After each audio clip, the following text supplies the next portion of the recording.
Nilalagyan nila ng net. Hindi ko alam kung bakit.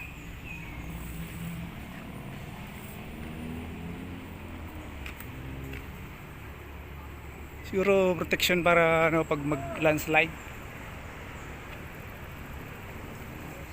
Kuya, bakit may net, kuya? Bakit may net? Ayun nga, para maiwasan gumuho. So ayan na. Oh, ito yung pinakamagandang view. Ayan oh. Kita nyo?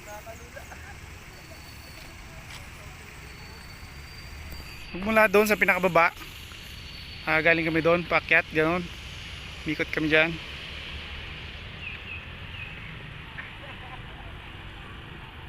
Ayun, talagang sobrang ganda dito sa Bito ka Manok, Quezon. Ito yung way papuntang Bicol to, papunta doon. So dahil Bicol tayo, ito na yung ating way. Pupunta tayo doon. So dyan yung maraming honeybee na binibenta. So yan, once again, ito yung Bito ka Manok. Sana na-enjoy nyo ang ating vlog. Talaga namang napakaganda dito sa Bito ka Manok. Sobrang ganda.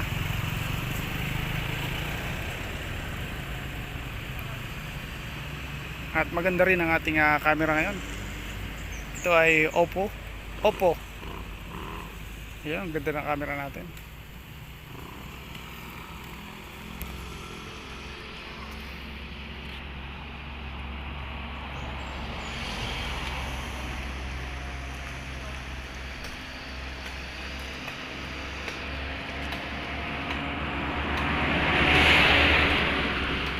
Ayan, pabalik na tayo.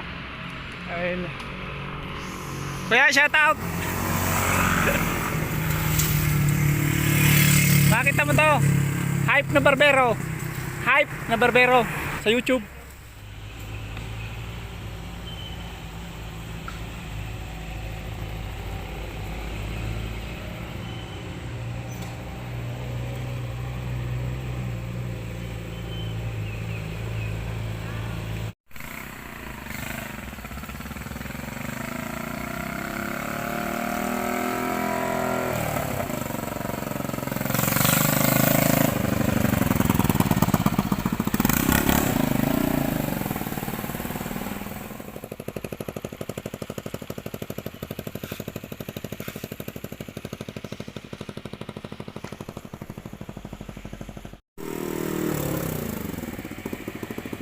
Bito ka Manok.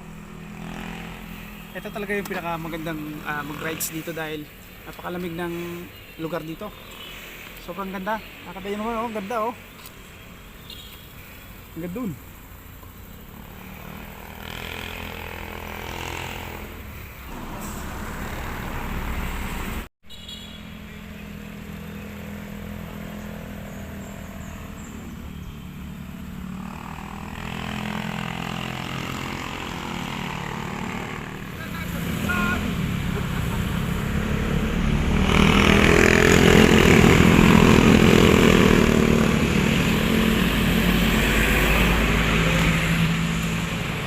So ayan, ito yung pinakadelikadong parte. Dito banda, yun. Kasi yung mga pag dumaan dito yung mga bus, kailangan mag-giveaway muna yung kabila bago makadaan yung itong area, itong mga pababa. Kailangan mag-stop muna sila doon. Pagbibigyan nila tong way na to, yung kanan, bago sila makaraan. So ganun din, bigayan lang yung parte na yan kasi napakahirap lumusot dyan.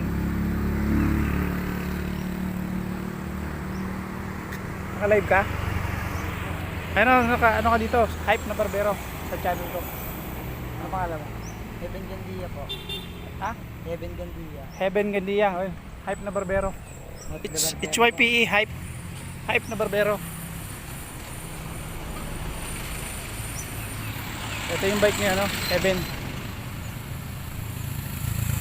Ay, napakaganda talaga dito sa ay, may ginagawa sila. Ano kaya ang ginagawa nila? Ayun, napakataas niya, no? Ito pala maganda bumili ng mga honeybee, yung mga wild honeybee. So dyan sa unahan, marami na nagtitinda dyan. Ito yung mura na honeybee. So pagbalik ko pa Maynila, nagbebenta ko ng honeybee. So bakit nyo, by August pagbalik ko, magbebenta na ako. Tsaka pati pati pala pili nuts. Ayun, available na ang pili nuts sa August. Ayun, siguro masasabi ko mga 15 mga gano'n, sigurado yun. Okay, so tingnan nyo, kabundukan tingnan yung mga puno, ang lalaki ng mga puno So ay mga puno na yan, bawal yan bawal yan putulin yung mga yan. Yan, mahigpit na pinagbabawal yan, kaya napakarami ng puno dito. Ayan ang lalaki ng mga puno na yan. Hanggang dun yan sa hanggang sa pinakabundok at pababa.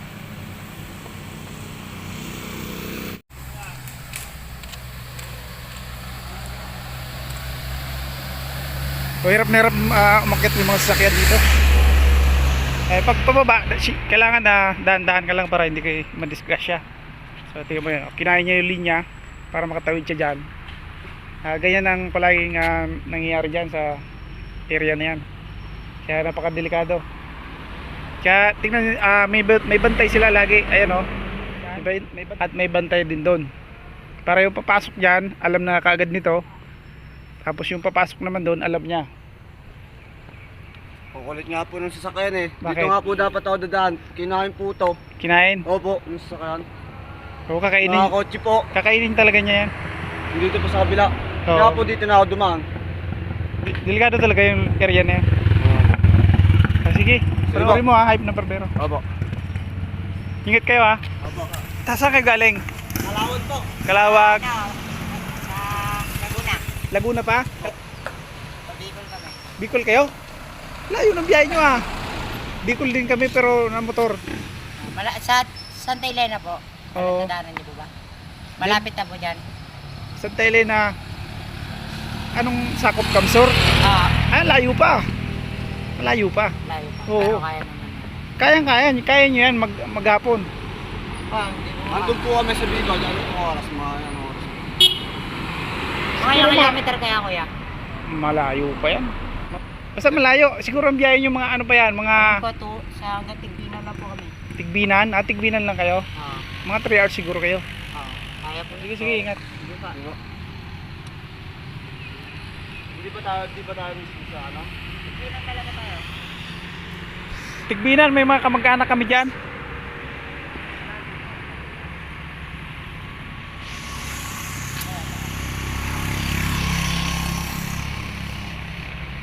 Siya na lang.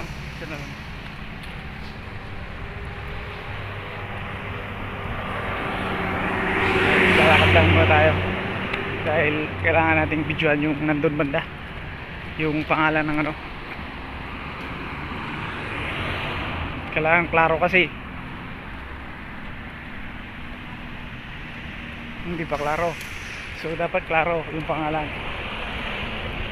Ang daming nakano dito, kaya nag-aantayan muna sila, hindi sila pwede bumaba kasi nga bigayan ng daan. Ingat po kayo. Hype na barbero, shout out po, hype na barbero. Ayun, chat. Ayaw, kitang-kita na natin yung park. So ayun diba? Ganda. Ayan Quezon National Forest Park. Improve Pres Ferdinand Marcos 1969. Government Anacleto E. Alcala. So ayan, ang dami talagang napagawang kalsada ni Ferdinand Marcos. Kaya saludo pa rin ako kay Marcos. Ang dami-dami niyang pinagawang establishment, mga tulay dito sa ating Pilipinas na sinilangan. So kung mabubuhay si Marcos, Marcos pa rin ako. So sana si Bongbong Marcos ay tumakbo bilang presidente. Siyempre, like father, like son, di ba? Kung anong nagawa ng tatay ay mamanahin ng anak. Okay, lakad na tayo. Bibili na tayo ng honeybee. Ayan, huling sulyap. Huling sulyap sa tag-init. Napakainit na.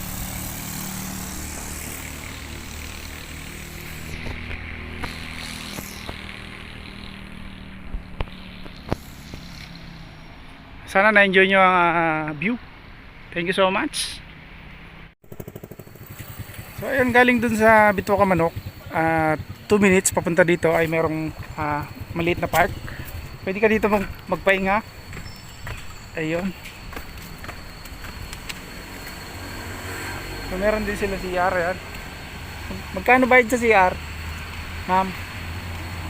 Donation. Ayun, donation lang pala. So mamaya CR tayo.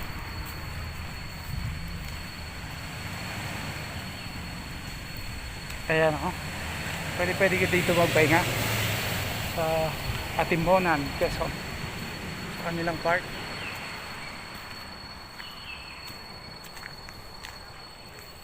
Medyo malawak din to. Ayan o. Atimbonan Zigzag Park. So ayan, daming unggoy.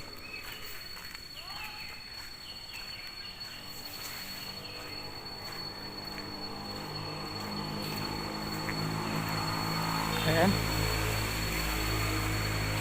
Silipin natin yung CR ng pambabae.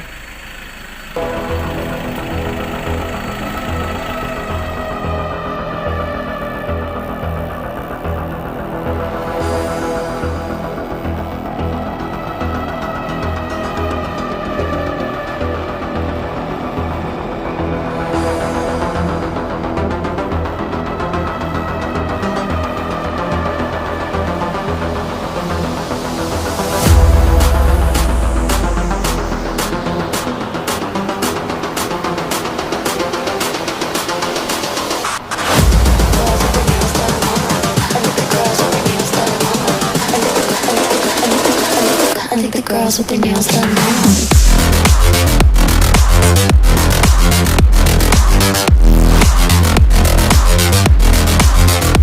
Girls with their